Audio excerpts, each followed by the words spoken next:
Bollywood, Tollywood, ಸ್ಯಾಂಡಲ್ವುಡ್ನ cine ಸುದ್ದಿಗಳ ಸಿನಿಯಾನ ಕಾರ್ಯಕ್ರಮಕ್ಕೆ ಸ್ವಾಗತ. ನಾನು ನಂದಿನಿ ಸಾಗರ.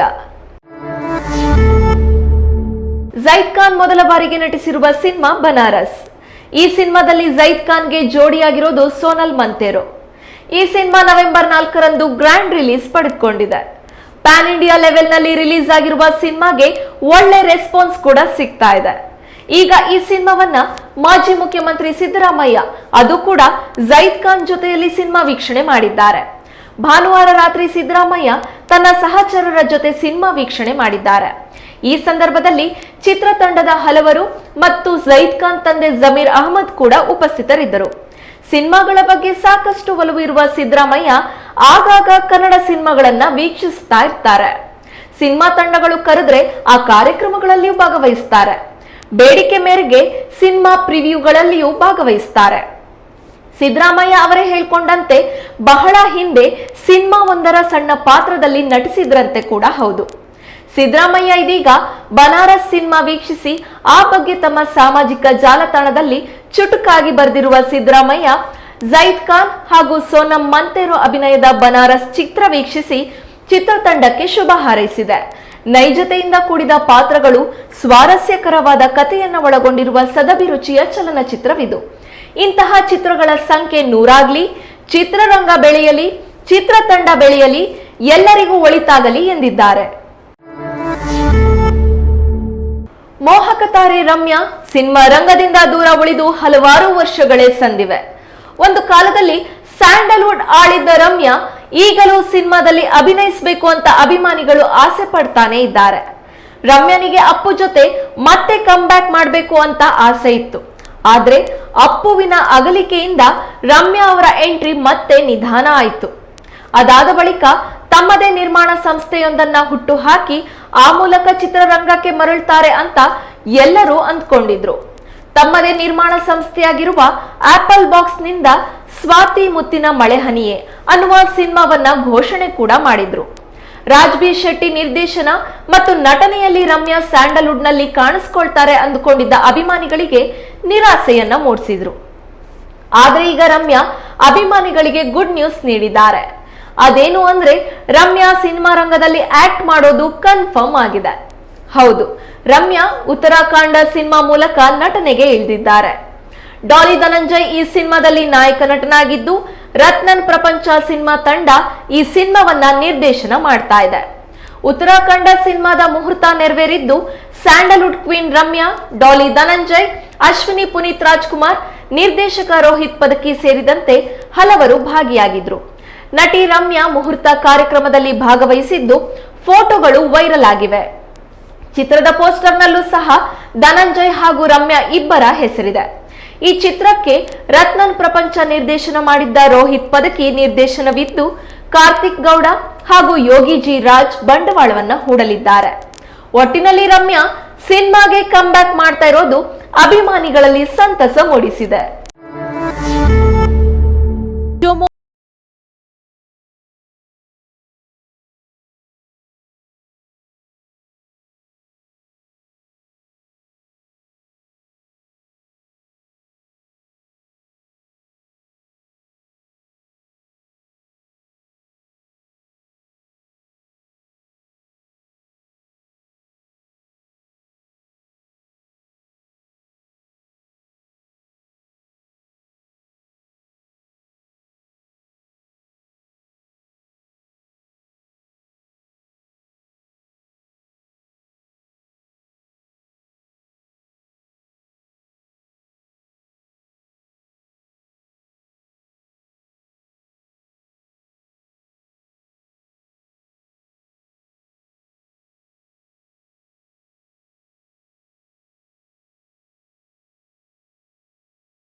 ಪುನೀತ್ ರಾಜ್ಕುಮಾರ್ ಕಂಡ ಕನಸು ಗಂಧದ ಗುಡಿ.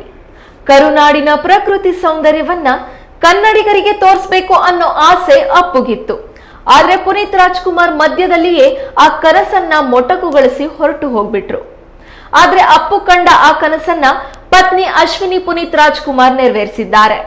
ಅಕ್ಟೋಬರ್ 28ರಂದು ಪವರ್ ಸ್ಟಾರ್ ಕಂಡ ಕನಸನ್ನ ಲೋಕಾರ್ಪಣೆ ಮಾಡಿದ್ರು. ಗಂಧದ ಗುಡಿಯ ಮೂಲಕ ಮತ್ತೆ ಅಪ್ಪುವನ್ನ ಕಣ್ತುಂಬಿಕೊಂಡು ಅಭಿಮಾನಿಗಳು ಹಾಗೂ ಕನ್ನಡಿಗರು ಪುನೀತರಾಗಿದ್ದಾರೆ.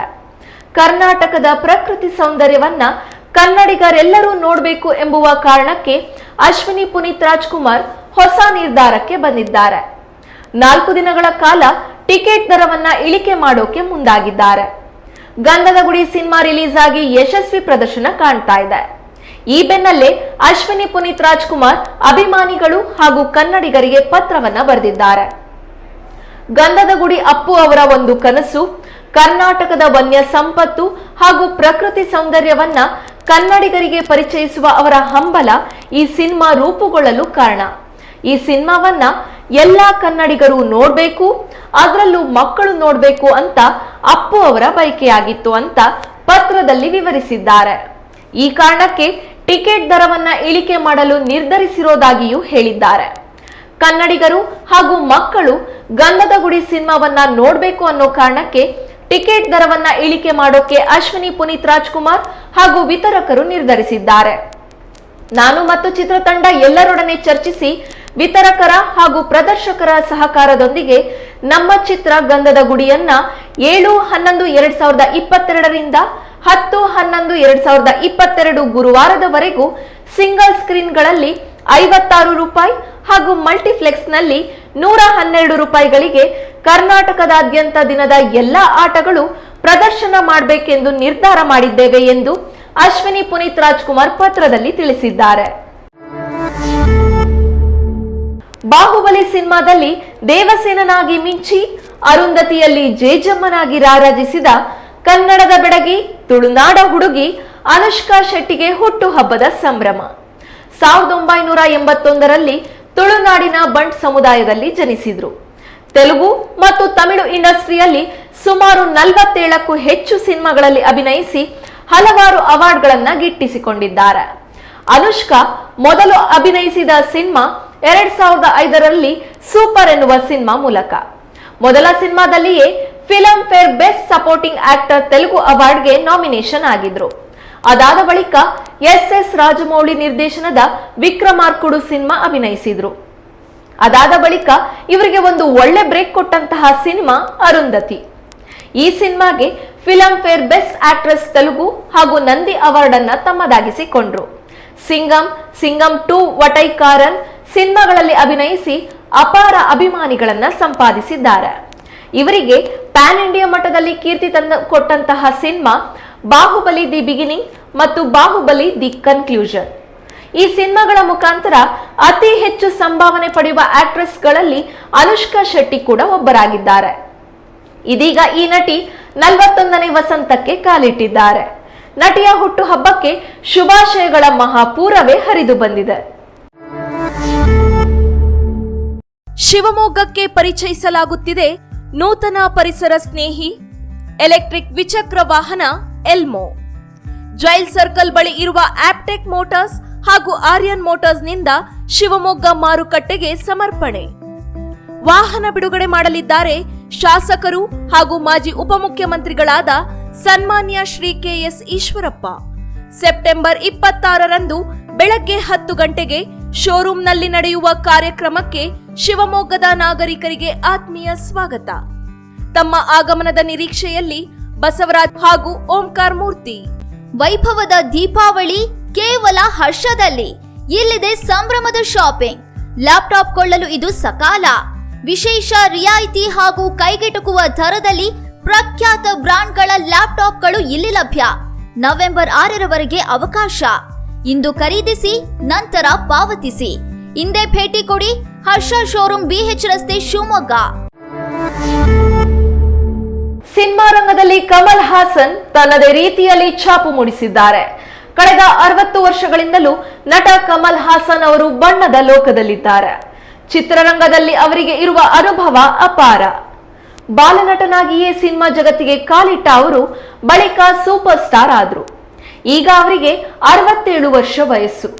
ಇಂದಿಗೂ ಅದೇ ಚಾಮ್ ಉಳಿಸ್ಕೊಂಡು ಮುನ್ನುಗ್ತಾ ಇದ್ದಾರೆ. ಯುವಕರು ನಾಚುವಂತೆ ಫೈಟ್ ಮಾಡ್ತಾ ಅಭಿಮಾನಿಗಳನ್ನ ರಂಜಿಸ್ತಾ ಇದ್ದಾರೆ. ಇಂದು ನವೆಂಬರ್ 7ರಂದು ಕಮಲ್ ಹಾಸನ್ ಅವರಿಗೆ ಜನ್ಮದಿನದ ಸಂಭ್ರಮ. ಅವರ ಹುಟ್ಟುಹಬ್ಬವನ್ನ ಅಭಿಮಾನಿಗಳು ಸಡಗರದಿಂದ ಆಚರಿಸ್ತಾ ಇದ್ದಾರೆ. ಕಮಲ್ ಹಾಸನ್ ನಟನಾಗಿ, ನಿರ್ಮಾಪಕನಾಗಿ, ನಿರ್ದೇಶಕನಾಗಿ, ನಿರೂಪಕನಾಗಿ ಹೀಗೆ ಎಲ್ಲಾ ಕ್ಷೇತ್ರದಲ್ಲೂ ಛಾಪು ಮೂಡಿಸಿದ್ದಾರೆ. ಇವರು ಹೆಚ್ಚಾಗಿ ಕಾಣಿಸಿಕೊಂಡಿದ್ದು ತಮಿಳ್ ಸಿನಿಮಾದಲ್ಲಿ. ಅದರ ಜೊತೆಗೆ ಕನ್ನಡ, ಮಲಯಾಳಂ, ತೆಲುಗು, ಹಿಂದಿ, ಬೆಂಗಾಲಿ ಸಿನಿಮಾದಲ್ಲೂ ಅಭಿನಯಿಸಿದ್ದಾರೆ. 1960ರಲ್ಲಿ ಬಾಲನಟನಾಗಿಯೇ ಚಿತ್ರರಂಗಕ್ಕೆ ಪಾದಾರ್ಪಣೆ ಮಾಡಿದ್ರು. ಕಲ್ಲತ್ತೂರ್ ಕಲ್ಲಮ್ಮ ಸಿನಿಮಾಗಾಗಿ 6 ವರ್ಷದಲ್ಲಿ ಇರುವಾಗಲೇ ರಾಷ್ಟ್ರಪತಿಯಿಂದ ಬಂಗಾರದ ಪದಕವನ್ನ ಪಡೆದ್ರು.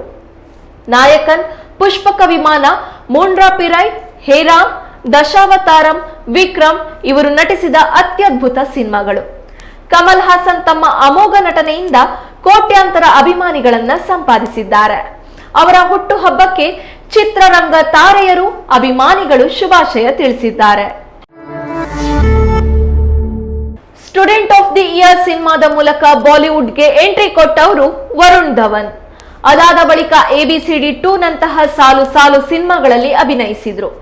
ಚಿತ್ರರಂಗದಲ್ಲಿ ಸಕ್ರಿಯರಾಗಿರುವ ನಟ ಈಗ ಅನಾರೋಗ್ಯದಿಂದ ಬಳಲ್ತಾ ಇದ್ದಾರೆ. ನಟಿ ಸಮಂತಾ ಮಯೋಸಿಟಿಸ್ ಕಾಯಿಲೆಯಿಂದ ಬಳಲ್ತಾ ಇರುವ ಬಗ್ಗೆ ಹೇಳಿಕೊಂಡ ನಂತರದ ದಿನಗಳಲ್ಲಿ ತಾವು ಕೂಡ ಅಪರೂಪದ ಒಂದು ಕಾಯಿಲೆಯಿಂದ ಬಳಲ್ತಾ ಇರೋದಾಗಿ ರಿವೀಲ್ ಮಾಡಿದ್ದಾರೆ. ಇದನ್ನ ಕೇಳಿ ಅಭಿಮಾನಿಗಳು ಆತಂಕಗೊಂಡಿದ್ದಾರೆ. ವರುಣ್ ಧವನ್ ಬಳಲ್ತಾ ಇರುವ ಕಾಯಿಲೆಯ ಹೆಸರು ವೆಸ್ಟಿಬುಲಾರ್ ಹೈಪೋಫಂಕ್ಷನ್. ಈ ಕಾಯಿಲೆಯಿಂದ ಬಳಲುವವರು ದೇಹದ ಸಮತೋಲನವನ್ನ ಕಳೆದುಕೊಳ್ತಾರೆ. ಇದೊಂದು ಡಿಸಾರ್ಡರ್ ಆಗಿದ್ದು, ಇದರಲ್ಲಿ ಕಿವಿಯ ಆಂತರಿಕ ಭಾಗದಲ್ಲಿರುವ ಹಾಗೂ ಶರೀರ ಸಮತೋಲನಕ್ಕೆ ಪ್ರಮುಖವಾಗಿರುವ ಭಾಗವು ಸರಿಯಾದ ರೀತಿಯಲ್ಲಿ ಕಾರ್ಯನಿರ್ವಹಿಸೋದಿಲ್ಲ. ಈ ಪರಿಣಾಮವಾಗಿ ವ್ಯಕ್ತಿ ತಲೆ ತಿರುಗಿ ಸಮತೋಲನವನ್ನೇ ಕಳೆದುಕೊಳ್ತಾನೆ. ಇದು ಈ ರೋಗದ ಲಕ್ಷಣವಾಗಿದೆ. ಈಗ ಇದೇ ಕಾಯಿಲೆಯಿಂದ ವರುಣ್ ಧವನ್ ಬಳಲ್ತಾ ಇದ್ದಾರೆ.